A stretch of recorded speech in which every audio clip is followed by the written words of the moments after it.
जय हिंद साथियों। मैं अरविंद मेहरा, बालाघाट 36वीं बटालियन।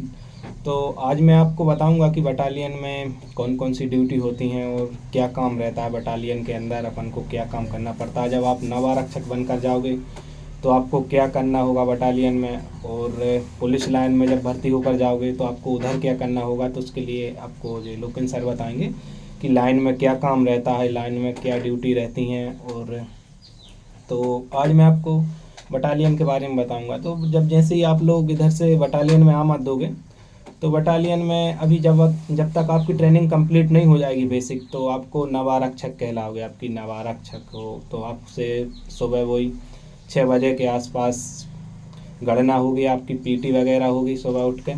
फिर 1 घंटे बाद लगभग नाश्ता करवा के फिर आपसे थोड़ा बहुत फटीक वगैरह करवाएंगे बटालियन में कि साफ़ सफाई, पानी आनी डालो पौधों में, झाड़ू वाड़ू लगा दो, बस हो गया। उसके बाद जैसे ही आप आरक्षक बन जाओगे तो फिर आपसे वो ड्यूटी करवाने लगेंगे कि जैसे क्वार्टर गार्ड की ड्यूटी हुई, मैन ऑफिस की ड्यूटी हुई, कुछ ऑफिस वाली भी ड्यूटी रहती हैं। और उसके अलावा बंगला वगैरह जैसे सीओ बंगला हुआ, या पेट्रोलिंग हुई होता है बटालियन परिसर में, सुरक्षा वगैरह ऐसी ड्यूटियाँ होती हैं कोत वोत की। तो बाकी अभी पुलिस लाइन के बारे में बताएंगे कि पुलिस लाइन में क्या होता है लोकेन सर। नमस्कार दोस्तों, मैं लोकेंद्र मध्य प्रदेश पुलिस। और जैसा कि अरविंद सर आपको समय समय पे जानकारी देते रहते हैं, प्रॉपर जानकारी देते हैं। अब बात करते हैं कि लाइन में क्या क्या ड्यूटी होती है। जैसे बटालियन की ड्यूटी बताई, अब हम लाइन की बात करें।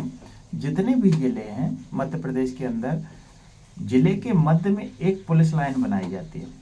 वो लाइन का उद्देश्य क्या होता है कि लाइन मतलब उस जिले में कहीं पे भी कोई बल की ज़रूरत होती है तो लाइन से ही व्यवस्थित, क्योंकि थाने में 20-25 लोगों का बल रहता है, कहीं किसी थाने में 40-50 का बल रहता है।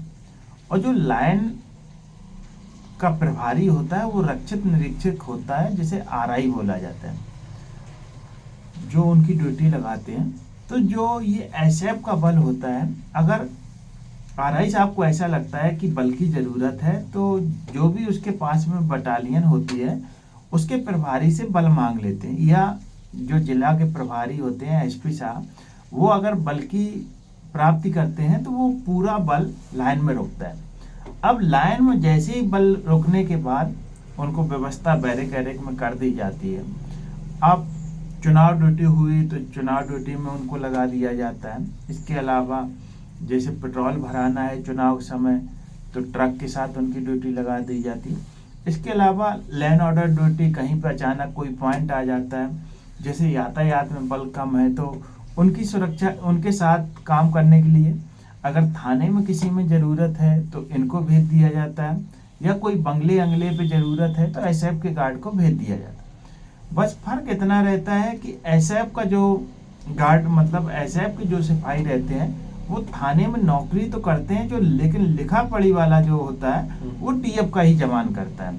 अगर एसएफ का एसआई भी अगर थाने में है तो जो लिखा पढ़ी का काम होगा वो डीएफ का बंदा ही करेगा।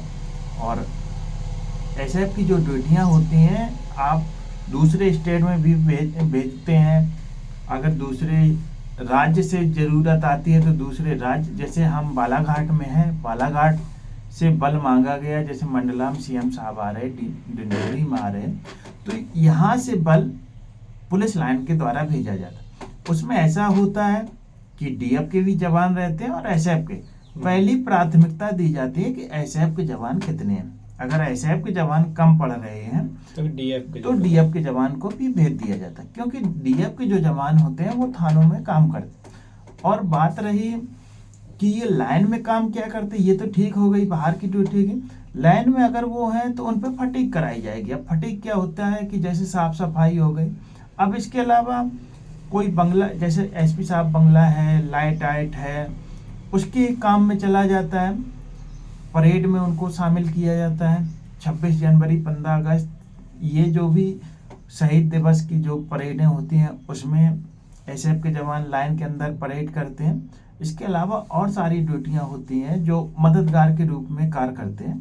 तो ये एसएफ की और अत्यधिक भूमिका है। अगर आप कहोगे तो प्रॉपर पूरा 10 से 15 मिनट लगेगा लाइन का वीडियो बनाने में, क्योंकि क्वार्टर गार्ड ड्यूटी हुई, गेट ड्यूटी हुई, जिम ड्यूटी हुई, कैंटीन ड्यूटी हुई, बैडमिंटन हॉल ड्यूटी हुई, ग्राउंड ड्यूटी हुई, परेड ड्यूटी हुई, शहीद स्मारक ड्यूटी हुई, गार्डन ड्यूटी हुई, मैच ड्यूटी हुई, बहुत सारी ड्यूटियां हैं। उसको अगर हम बताने लगेंगे तो 10 से 15 मिनट हाँ तो काफ़ी लंबा टाइम हो जाएगा। ऐसे ही बटालियन में भी लगभग सेम ही रहती है ड्यूटी। उधर भी मेन गेट ड्यूटी हुई, उसके बाद पेट्रोलिंग परिसर, मेस, कैंटीन, हॉस्पिटल वगैरह सब रहती हैं। तो उधर सब में ड्यूटी करनी होती है आपको भी। बटालियन में भी रहोगे यदि अंदर, जो रिफ्रेशर रहती है कंपनी तो उससे ही लगाते हैं, या फिर जो बल बटालियन में रुका रहता है रिजर्व में तो उसको यही वाली ड्यूटी करवाते हैं। और यदि अचानक मांग आ जाती है तो उन लोगों को कहीं पे भी ड्यूटी पॉइंट पर भेज देते हैं। और तो जैसा कि लाइन के अंदर ड्राइवर की ज़रूरत है, और ऐसा आपका अगर कोई ड्राइवर ड्राइवरी कर लेता है तो उसे ड्राइवर में चले जाते हैं। इस प्रकार की लाइन के अंदर एसएफ के जवान ड्यूटी करते हैं, और डीएफ और एसएफ कंधे से कंधे मिला के चलते हैं। कोई भेदभाव नहीं होता है, सब एक समानता होती है, और लाइन में भाईचारा का महत्व रहता है। और जिस प्रकार का ड्यूटी रहते हैं दोनों लोग, क्योंकि दोनों जो जवान होते हैं, चाहे वो एसएफ के हों चाहे डीएफ के हों, वो अन्य जिले से आते हैं, क्योंकि होम डिस्ट्रिक्ट मिलना बंद हो गए, तो उनमें मित्रता होती है और मिलजुल के ही विभाग कार्य करता है। और ये जो खाकी वर्दी है, इस पे लोगों का भरोसा ऐसे ही नहीं है। जवान रात दिन जग के आपके भरोसे को कायम रखते हैं, इसीलिए पुलिस लाइन को मध्य में बनाया जाता है। जब आपके कहीं भी दिक्कत होती है तो तुरंत पुलिस इसी वजह से हाजिर हो जाती है। और सर बस इतना ही। बाकी यदि आपको कोई क्वेरी वगैरह है तो आप कमेंट कर सकते हो, और किस चीज़ पे वीडियो चाहिए वो भी पूछ सकते हो। बाकी कमेंट कर कर आप पूछ सकते हो, मैं लगभग सबको जवाब देता हूँ। और ऐसे इंस्टाग्राम पे भी मैसेज करते हो तो मैं बात भी करता हूँ आपको कॉल पे। तो बस इतना ही। और किसी के हों तो मैसेज कर सकते हो आप। जय हिंद। अगर आप इस चैनल पे पहली बार जुड़े हैं, अगर तो हमारा हाँ, इस वीडियो अच्छा लग रहा है तो एक बार अपने दोस्तों में शेयर करें, जिससे उन्हें भी जानकारी हो। और चैनल को सब्सक्राइब करके जाएं, जिससे हमें मोटिवेशन मिलता है कि आप लोग हमसे जुड़ रहे हो, हमारा हाँ किसी की वीडियो। थोड़ी बहुत मदद हो रही है हमारी वजह से। और तो हमें अच्छा लगता है कि हमारा जो परिवार है दिन पे दिन बढ़ रहा है। आप लोगों का सपोर्ट ही है कि हमारे अंदर जिज्ञासा रहती है, और ये जिज्ञासा अगर आप लोग कायम रखोगे, ये अपना परिवार है। आप लोगों को अच्छा लग रहा है तो चैनल सब्सक्राइब करके जाएं। जय हिंद, जय भारत।